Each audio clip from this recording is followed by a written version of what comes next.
जी। गांव में अंदर ही अंदर कुछ चल रहा है। सभी लोग यशु की उस पिक्चर की बात कर रहे हैं। उसकी कहानी भी तो ऐसी है भैया, अंदर लग जाती जाके, दिल में आंसू आ जाते हैं देख के। सही बात है। और मुझे तो रह रह के वही बात याद आती है कि कैसे यीशु ने उस मरी हुई लड़की को जिंदा कर दिया। उसका बाप उनके पास पहुंचा और बोला, मेरी लड़की को ठीक कर दो। यीशु, यीशु, मेरी इकलौती बेटी को बचा ले प्रभु, मुझ पर दया करे। मेरी बेटी केवल 12 वर्ष की है और मरने को है। कृपा करके मेरे साथ चलिए। यार, मुझे बड़ा दुख है। यीशु, तुम्हारी बेटी नहीं रही, इसलिए गुरु को कष्ट ना दे। डरो नहीं, विश्वास रखो, वो ठीक हो जाएगी।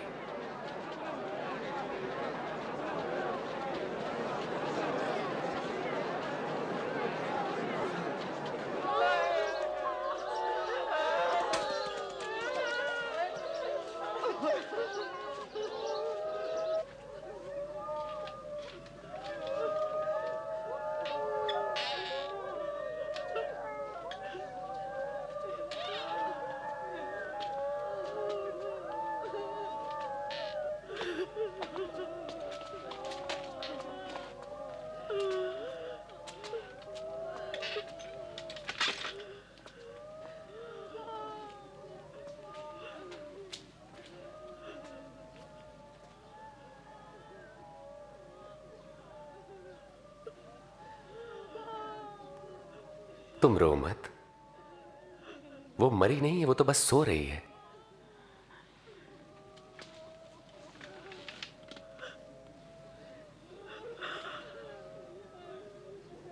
बेटी, उठो।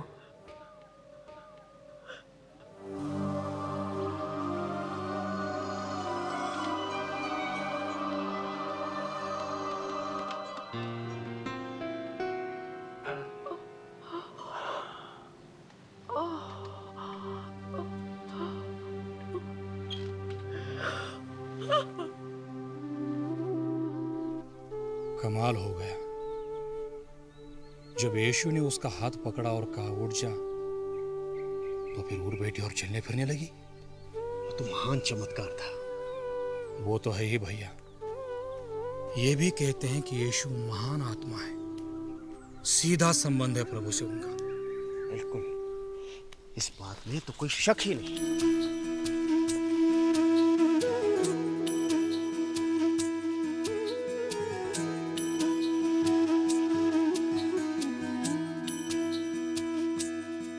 दुनिया की है रंगत, दुनिया की है रंगत, उसका चेहरा है। दुनिया की है रंगत, उसका चेहरा है। अपनी तो है सांस में उसका डेरा है। अपनी तो है सांस में उसका डेरा है। दुनिया की है रंगत, खोजेगा जो उसको हरदम पाएगा। सच्चे दिल से याद करो, वो आएगा। दुनिया की है रंगत, उसका चेहरा है।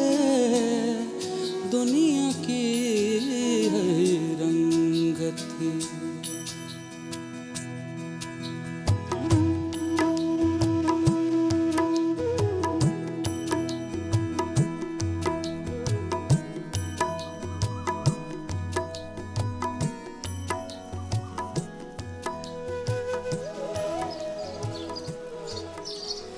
बाबूजी, सब लोग काम पे आ गए थे।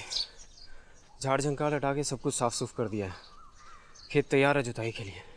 खेत तो तैयार है, लेकिन बैलों का इंतजाम हुआ कि नहीं? वो भी हो गया बाबूजी। पता नहीं खुद की जमीन, खुद के बैल कभी हो भी पाएंगे या नहीं। माँ, मेरी चोटी बना दो ना। आजा बेटा। बाबूजी, जब तक जमींदारों की लाठी की मार और खानदानी कर्जों की फटकार रहेगी, तब तक कोई आस नहीं है। लानत है, अपने खेत और अपने ढोरों पर भी हक नहीं रहा हमारा। इस लायक भी नहीं बचे कि ब्याज तक चुका पाएं उधार की रकम का। पानी। कर्जे की दलदल ही ऐसी होती है बाबूजी, गर्त में ले जाके ही छोड़ती है। सही बात है, दौलत की माया है सब। पैसा फेंक, तमाशा देख। पत्थर का कलेजा हो गया उनका। हमारे सुख दुख से उनको क्या लेना। अब जो भी है बाबूजी, सच्चाई यही है। मुझे नहीं लगता इस जीवन में अब कुछ भी बदल पाएगा। हाँ, जीते जाते हैं एक झूठी आस लिए, हर सुबह तुझको पाने की सांस लिए। काटेगा दुख के बंधन तू ही एक दिन, पाएगा सुख के मोती तू ही एक दिन। जीवन पल छिन गुजरा जाता है, तुझ पर किंतु असर नहीं दर्शाता है। मूर्ख मानव, तू क्यों ये भूला है, तेरा पल उसके हर पल से छोटा है। सांझ ढले जब तेरा सूरज डूबेगा, उसकी दुनिया में उजियारा फूटेगा। सही बात है, जिस दिन जो होना है उसी दिन होगा। फिर पता नहीं क्यों लोग कहते हैं चमत्कार होते हैं। कहते हैं गांव में जो सिनेमा आया है उसमें भी कुछ ऐसा ही दिखाया है। हाँ बाबूजी, आज तो कुछ ज़्यादा ही चर्चा हो रही थी उस पिक्चर की। क्या कह रहे थे लोग बाग? यही कि दुनिया में सब कुछ अच्छा ही अच्छा क्यों नहीं हो जाता, पहले था। मतलब यही कि परमेश्वर ने जब दुनिया बनाई थी तो इसमें कोई कमी नहीं थी, इंसान की हर ज़रूरत पूरी हो जाती थी। लो, अब तो सब कुछ उल्टा हो गया है। यही तो बात कह रहे थे सब लोग, इंसाफ तो रहा ही नहीं कहीं भी। सोचो ना क्या हो रहा है। अपने ही जमीनों पर रहने के लिए कर्जे लेने पड़ रहे हैं, अपने ही खेतों में काम करते हैं, लेकिन फसलों के दामों में से फूटी कौड़ी भी नहीं मिलती। बस 2 वक्त की रोटी मिल जाती है जिंदा रहने के लिए। उनके लिए जैसे पालतू कुत्ते बैल, वैसे हम। अगर ये सिनेमा सच बोलता है कि इस धरती को दयावान परमेश्वर ने बनाया है, तो फिर इस जग को हुआ क्या? बाबूजी, जग के निर्माण की कथा बड़ी मजेदार है। गलती इंसान से ही हुई थी, अब सजा भुगत रहा है। परमेश्वर ने तो ऐसी दुनिया बनाई थी जहां तकलीफें बुराइयां बिल्कुल थी ही नहीं, प्रेम ही प्रेम था। उसने आदमी और औरत बनाए और कहा, जाओ जियो इस खूबसूरत दुनिया में, मौज करो, ऐश करो, कोई कमी नहीं है। बस एक पेड़ से फल तोड़कर मत खाना। कहाँ रहा जाता है इंसान से, शैतान के बहकावे में आके बुराई का फल तोड़ा और खा ही लिया। फिर क्या था, सब कुछ पलट गया। अच्छाइयाँ और परमेश्वर उसे दिखने बंद होने लगे। बस तभी से इस संसार में बुराइयाँ, मौत, बीमारियाँ, सबका घेरा छा गया। अच्छाइयाँ, प्रेम, मोहब्बत धीरे धीरे खत्म होने लगी। ओ, तो अब समझ में आ रहा है कि इंसान परमेश्वर से इतना दूर कैसे हो गया। इसीलिए तो जग इतना परेशान हो चुका है, बल्कि रोज हमारी परेशानियां बढ़ती जा रही हैं।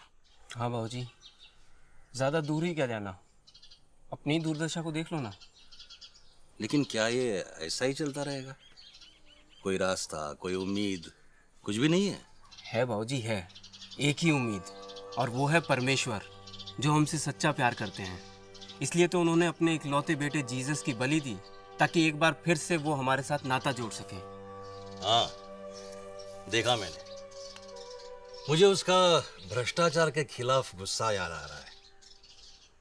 सिनेमा में वो जब प्रार्थना करने प्रार्थनालय जाता है तो वहां उन सूदखोरों को देखता है जो प्रभु के घर में बुरे काम कर रहे थे।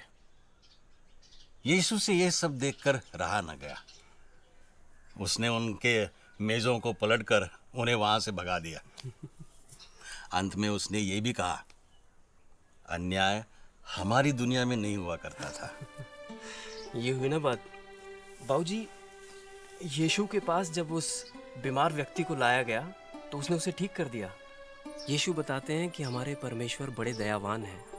वो हमारे सारे कसूर माफ़ कर देते हैं।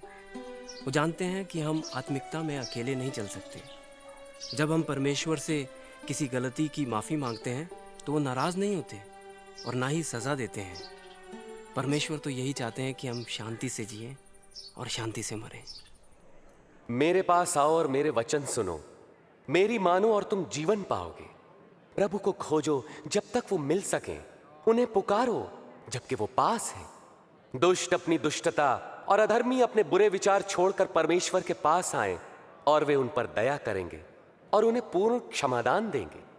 तुम आनंदित रहोगे और तुम्हें शांति मिलेगी। उसका चेहरा है दुनिया की है रंग। जब यीशु धरती पर रहे उन्होंने परमेश्वर के बारे में दुनिया को कितना कुछ बता दिया। उनका प्रेम, उनकी मोहब्बत, बिना उम्मीद के भलाई करते जाना, सब कुछ। बल्कि मुर्दे में से तक इंसान को जिला के दिखा दिया।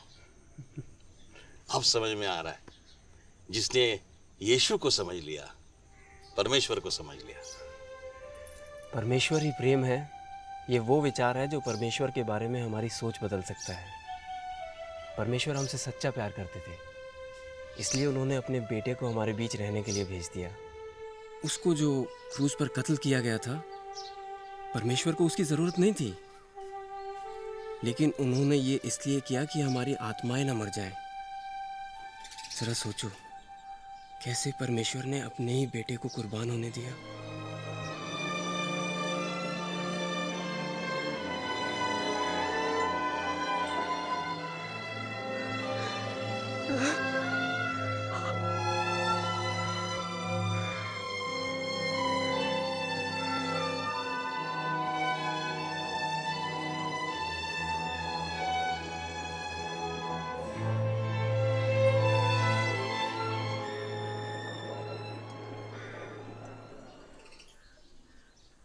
ऐसा प्रेम मेरी तो समझ में नहीं आता, लेकिन इसकी वजह से परमात्मा में मेरा विश्वास जगता है कि वो हमारी रक्षा करेगा, हमारा ध्यान रखेगा जब तक हम जिंदा हैं, उस पल तक जब तक हमारी आंखें हमेशा के लिए बंद नहीं हो जाती। मेरा तो मानना है, परमेश्वर को अगर समझना है तो उसके बेटे यीशु के मार्फत ही समझ सकते हैं। बिल्कुल। कहते हैं जब दुनिया बनी थी तो परमेश्वर खुद आके सुहावनी शामों को इंसान के साथ घुमा करते थे। सोचो बाबूजी, जिस सर्वशक्तिमान परमेश्वर ने पूरी दुनिया, पूरी कायनात बनाई, उसका इतना नजदीक का रिश्ता था इंसान से। सपने जैसा लगता है सब कुछ, लेकिन अगर ये सच निकला तो मजा आ जाएगा। लेकिन है सच्चाई। आज भी हर घड़ी हम उस प्रभु से जुड़े हुए हैं जो हर वक्त हमसे प्रेम करता है। बस उसी का आसरा होना चाहिए, उसी पे विश्वास रखना चाहिए। जरा ये सोचो, उस परमेश्वर को हम खुद भी जान सकते हैं, एक दोस्त के रूप में। यीशु मसीह जो उस फिल्म के हीरो थे, उन्होंने उस परमेश्वर से हमें परिचित करवाया और अब हम उस परमेश्वर से बातचीत कर सकते हैं जब भी हमारा मन चाहे। जैसे आपस में हम हैं, वैसे परमेश्वर भी हो सकते हैं हमारे साथ। हाँ बिल्कुल, हम अपने सारे सुख दुख उनके साथ बांट सकते हैं। और क्योंकि यीशु तो इस दुनिया में जिए हैं, वो इंसान होने का मतलब समझते हैं। ये दुनिया भले ही अच्छी नहीं रही, लेकिन कम से कम हम अपनी जिंदगियां तो अच्छी बना सकते हैं। और परमेश्वर का वचन कभी झूठ नहीं होता। जो कुछ भी वो कहता है पूरा होता है। उसने कहा तो है, मैं ही शुरुआत हूं और मैं ही अंत। यानी जब दुनिया बनी थी तब भी वो था, और जब खत्म होगी तब भी उसका वजूद रहेगा। फिर हमें किस बात की फिक्र है? दुनिया में आने से लेकर यहां से जाने तक के हर पल की जिम्मेदारी तो उसने ले ली है, वही संभालेगा।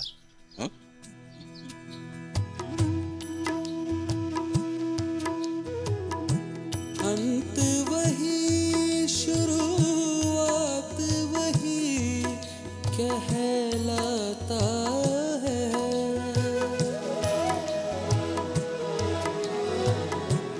देने खुशियाँ वो सलीब चढ़ जाता है।